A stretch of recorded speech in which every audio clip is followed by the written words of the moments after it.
What's up, everybody? We're going to be talking about the market prices on TCG Player right now. We're going to be discussing on how insane some of you people might be.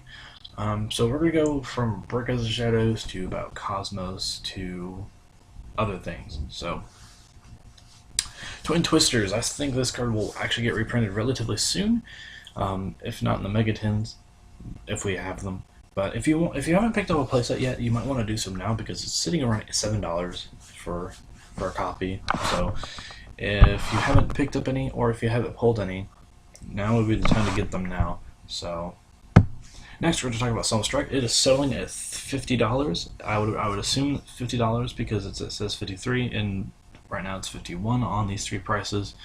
I honestly think this card will actually go down to 40. Give it time, and if a ban list rolls around, limiting this card, Solemn Strike will actually be pretty cheap to come by. So next is Pendulum Sorcerer. As you can see, he's selling at around 60 to 55. I'm not surprised here either. Honestly, this card is probably going to reach the bottom of 50, maybe even 45 if we're lucky. So if you have them, I would actually sell them now. But if you are waiting to play this deck because of this card being so expensive, I would actually wait before it settles at $45, $50. So. Next, we're going to talk about tricks for Rafflesia. Rafflesia is actually settling at $17, $18.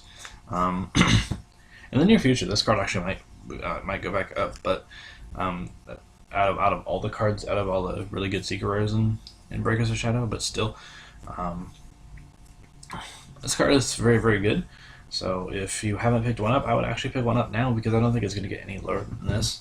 About a few days ago, someone was selling them for $15, but now that people are starting to see that this card is not as good as it seems, but it might be good in the future, it's not worth the $35 price tag that it originally had. So,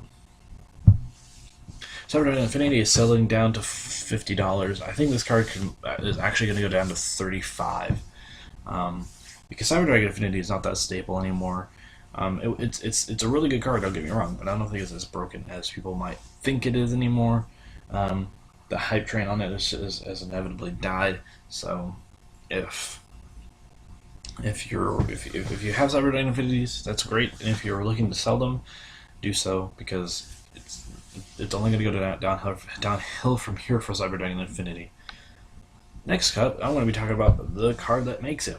Cyberdyne Nova. If you have these cards, I would sell them now, because if Cyberdyne Infinity just falls off the face of the planet and doesn't actually work out, these cards are going to be worthless. So these cards are selling at $3 to $5. So if you have them and you're looking to sell them now, because I don't think they're going to get any more expensive. You should have sold them, I think, about 2 or 3 months ago when Cyberdyne Infinity was just dropped for Records of Shadow, and this card actually went up to $8.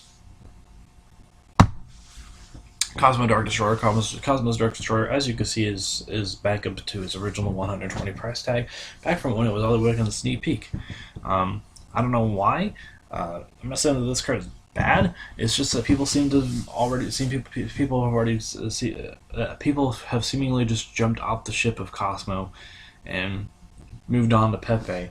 But I guess with the announcement of a single card, I mean, Cosmos is back up and running again. So. Yeah.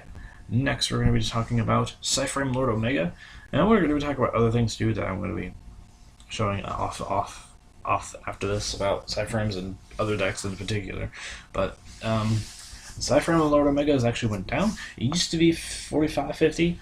Now it's selling at 40. I think it actually might go down to 35 as time goes on. So if you're an Inferno player or a Siphon player, this is good news for you, because that means you don't have to spend so much money on an Omega. So yeah. Next up is Caius the Mega Monarch, currently selling at $15, $14. This card actually went up to $20 at one point, so I decided to wait for it to come down a little bit before the influx decided to get in. before people started buying them out at 20. So this card's not that great. You might want to only play one in the Monarch matchup. I think the Thessalos is much better. So if you feel like if this is a way to go for you, then you might want to go ahead and do so. Thessalos. Speaking of Thessalos has actually risen to $11 to $15. This card actually might go up since it only has been reprinted twice, just like the other ones. So and also I think Thessalos is probably much better. And I also forgot to put Karaz on here, but Karaz is probably I forgot about Karaz. Karaz is currently actually settling, believe it or not. Karaz used to be like $8. Those really promos are like 16, but you kind of expect that from realistic promos. But we're gonna look at the super rares and the common. The common is like $5, $5 to $6, and the super rares are currently $7 to $8. So if you have them and you don't care about playing Monarchs, you might as well just sell them because they're not gonna get any more expensive than this. And if you have, and if you want them, I would honestly wait. Because this card isn't being played in a lot of Monarch builds as from what I've seen, and we'll just see how the time tells when it comes to an event that comes up. So next, we have the most crazy card on this list, Delgs. That's right. This card is $17. I actually waited before making a video on this because he reached a peak at 35. I don't know what makes this card that good in Monarchs, but I mean I can see it being decent if Burning Abyss isn't a deck. It doesn't become a deck anymore, and it just stops being a deck. So if you have Delgs, this is probably a really happy day for you, because not very many people actually knew about this card, and of course it's from Star Plus, so it's obviously going to get a lot of price jump. So if you have them, sell them, because it's probably going to go right back down. And then lastly, I think that you should probably just keep an eye out for Senjus in the near future, and